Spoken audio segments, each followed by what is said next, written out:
Bueno, ahora sí, a lo que vinimos, como decimos en Colombia. Vamos a hablar entonces de enfermedades virales.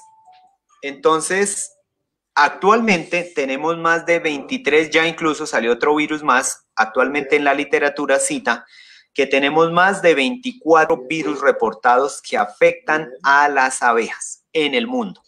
Sin embargo, para, entre comillas, tranquilidad nuestra, 7 de esos 24 son los más comunes, los más prevalentes. Desafortunadamente, ninguno de esos virus está incluido en la lista de la OIE. Para los que de pronto no recuerden qué es la OIE es la Organización Internacional de Epizootias, por sus siglas en francés, que en inglés y en español corresponde a la Organización Internacional de la Sanidad Animal, que es la que rige y la que pone trabas de salubridad o la que establece los protocolos para que las enfermedades de animales no se diseminen en el mundo. Entonces, ¿por qué les hago acotación a eso? Porque lamentablemente hasta hoy en día la OIE no ha incluido estas enfermedades de virus dentro de sus listas. Y el hecho de que no las incluyan quiere decir que muchos países no exigen pruebas, sobre todo moleculares y de otro índole, para hacer control de estas enfermedades o para evitar el ingreso de algunos de estos virus a nuestros países. Porque si no se exige, si no es un reglamento de la OIE, pues los demás instituciones como el ICA en Colombia, como el INTA en Argentina, SENASA, etcétera, todas esas entidades estatales no la tienen como una restricción del comercio. Bueno, una cosa en particular de estos virus, de las abejas, es que todos estos virus, su genoma, o sea, de lo que está hecho, es de ARN. Esto tiene una implicación grande. ¿Por qué? Porque los virus de ARN generalmente son virus muy infecciosos. Claro, todos los virus lo son. Sin embargo, los virus de ARN se comportan, pues no vamos a entrar en ese detalle tan específico, tan científico, se comportan como un RNA mensajero que engaña a la célula, digámoslo así, y la célula lo que hace es pensar que ese virus que se le metió es una molécula de la misma célula. Y lo que hace es trabajar para ese virus. Lo que hace es, se vuelve es una fábrica de virus. ¿Por qué les hago mención también a esto? Ustedes todos ahorita, ya todos nos volvimos coronavirólogos. Todos sabemos de coronavirus, todos hablamos de coronavirus, todos ya no sabemos que hay que lavarse las manos, todos hacemos recomendación, todos opinamos en Facebook, etcétera. Pues el coronavirus también es un virus RNA. De ahí que sea altamente infeccioso. Entonces, fíjense, una característica en común de coronavirus humano o coronavirus animal con los virus de las abejas, que como les digo, los 7 principales son de virus de ARN. Bueno, ¿cuáles son esos principales virus? Tenemos los 7 principales, son el virus de alas deformes, el de la celda real negra, la cría ensacada, la parálisis crónica, la parálisis aguda israelí y parálisis de las abejas de Kashmir. Estos virus se conocen en la literatura, ustedes los van a encontrar o ya lo han leído mucho por sus siglas en inglés. Aquí pues no vamos a leer en inglés, pero tenemos precisamente las siglas que se encuentran y las pruebas moleculares se reportan básicamente con estas siglas. Bueno, entonces, todos estos virus, repito, tienen en común que son virus de ARN. Hablemos del primero de ellos, el más devastador, el que más preocupa en todo el mundo, es el virus de alas deformes. Como su nombre lo indica, le pusieron así, es por el daño que causan. Entonces aquí recordemos los virus, en general se les da el nombre o por la ciudad donde se descubrió o por la forma del virus o la enfermedad que causa. En este caso, el virus de alas deformes.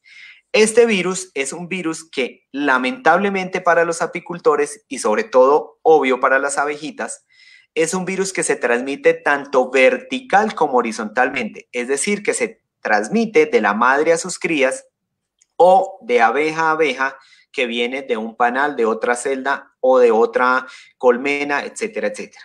Entonces tiene esa implicación. Es uno de los más prevalentes en el mundo y de los más investigados debido a su estrecha relación con el desorden del colapso de colonia o de colmena, denominado por sus siglas en inglés como CCD, Colony Collapse Disorder. ¿Y por qué? Ustedes todos recuerdan, muy rápidamente vamos a hacer ese recuento. En el año 2006, tanto en Estados Unidos como en Canadá y Europa, las abejas empezaron a declinar en su número y en producción. Se empezaron a desaparecer, entre comillas, las abejas de sus colmenas. Empezaron a desaparecerse, no llegaban las abejas a sus colmenas, el número de abejas en las colmenas disminuyó, se encontraban abejas muertas alrededor y por ende la producción y sobre todo la polinización disminuyó mucho. Eso tuvo unos efectos devastadores en las abejas, pero más allá de las abejas, recuerden ustedes que en el hemisferio norte, las abejas más que para producción de polen y de miel, etcétera, se utilizan es para polinización.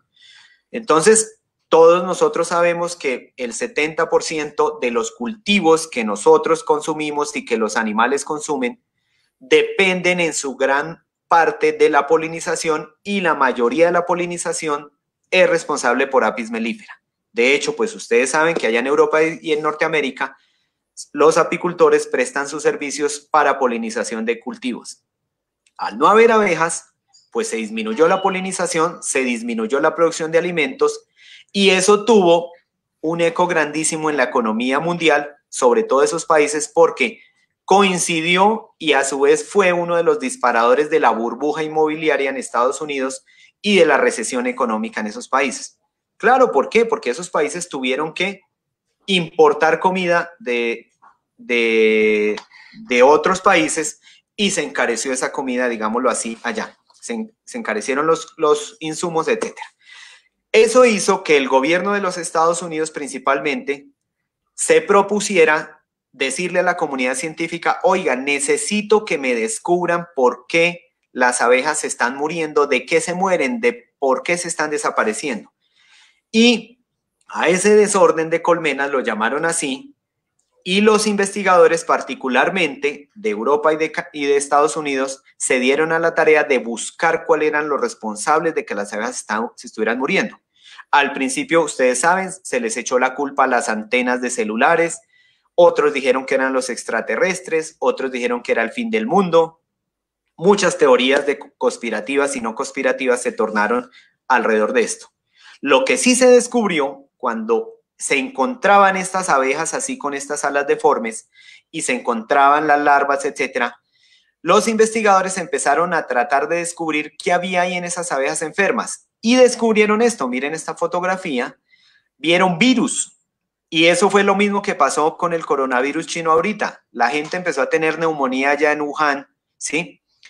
Y ¿de dónde salió esa neumonía? Puede ser una bacteria, un hongo, etcétera. ¿Qué hicieron? Encontraron un virus. En el caso del coronavirus, mediante los microscopios electrónicos como el que estamos viendo aquí, en el caso de humanos encontraron que era un virus que tenía forma de corona y lo llamaron coronavirus, que ya se sabía que habían varios coronavirus, pero no se sabía que era el causante de esa enfermedad. En el caso de las abejas con estas alas deformes, al hacerle esos cultivos virales y al hacerle estudios de microscopía electrónica, se dieron cuenta que habían virus, millones de virus en esas abejas. Y a ese virus se le dio el nombre de virus de alas deformes.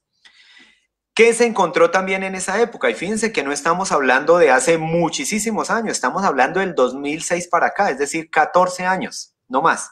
Eso en ciencia es relativamente poco. Lo que se descubrió adicionalmente es que este virus, en ese momento se descubrió que cuando Varroa destructor estaba presente en las colmenas, se aumentaba la carga de virus de esas abejas. Y se descubrió también que ese Varroa lograba transmitir el virus a las pupas, causándole la muerte, o que si esas pupas sobrevivían, las abejas emergentes presentaban las alas deformadas y a veces por el aspecto macroscópico se les veía el abdomen acortado o descolorido.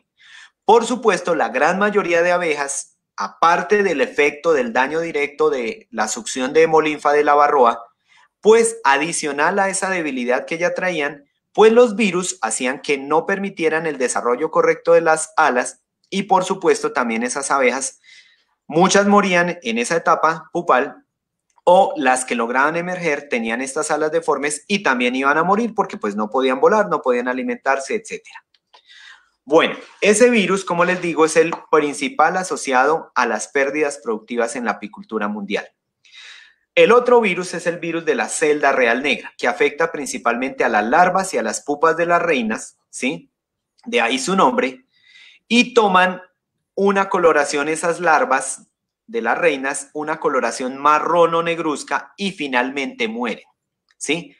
Claro, también los investigadores cuando veían la presencia de esas larvas de las reinas con esa apariencia dañada, ennegrecida, muerta, etcétera, se pusieron a investigar y hicieron técnicas de microscopía y descubrieron que allí esas abejas afectadas presentaban precisamente millones de virus en sus tejidos.